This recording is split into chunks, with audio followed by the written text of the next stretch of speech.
Greetings, adventurers. In this video, we're going to show you our new MacLeod system, plus the ironwood grass tiles which have been updated to work with it. This is our new MacLeod base, and it will work with all of our texture floor tiles going forward. We created a new OpenLOCK compatible base that will allow you to mount texture tile tops to them. This circular mount system was added to the top and the bottom of the MacLeod base. Then we added the same system to the bottom of our texture tops. And in the background you can see our new Undergrowth campaign, which uses the MacLeod system. Let's add some height. Since the base system has a circular mount on top and on bottom, you could modularly stack bases to gain height.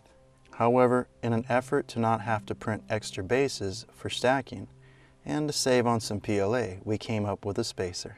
The spacer is used to quickly gain height and takes much less time to print. All we need to do is add a spacer between the top texture and the base, like this. Pretty simple, right? Now let's talk about quality of prints. We have a few printers that we use to test out our designs. Here are two prints from two different printers. One has an auto bed leveler and the other is manual leveling. If your printer lays down the first layer of PLA squished, the circle opening at the bottom of the piece will have a tighter fit. That's because the PLA is squished into the opening. Now, if your printer lays down the first layer of PLA really squished, chances are the texture top will not mount to the MacLeod base. Not to worry, we actually prefer this, and we're going to explain why in a second. If your printer bed is flat and leveled precisely, the first level of PLA will not get squished. The prints will go together effortlessly, even to the point where the texture tops will freely spin like you see here. So how do we tune the prints that are fitting snug or not at all? All we need to do is clear away some PLA from the first layer of the outer edge of the bottom of the piece. I'm going to use these needle nose pliers to clear away the PLA, but you can use whatever, maybe even a butter knife. Now when we attach the texture top to the MacLeod base, it's snug.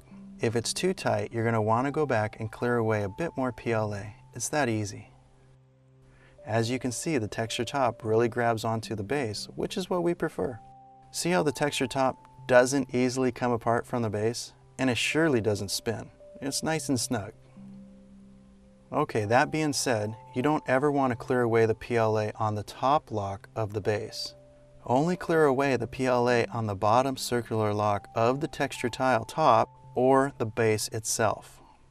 Another thing that can affect the print is the part cooling fan. If your part cooling fan is not doing a good job, any bridging or overhangs on the print might need some extra cleaning to fit together.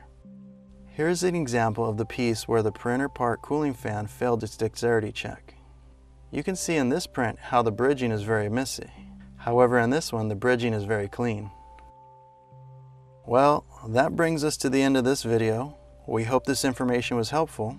On our website, we're giving away a Grass Tile 01, the MacLeod, and the Mystic Spacer. So be sure to head over there to get those free pieces. Also, hit that subscribe button to be notified when we release more videos. And if you like what we're doing here, hit that thumbs up.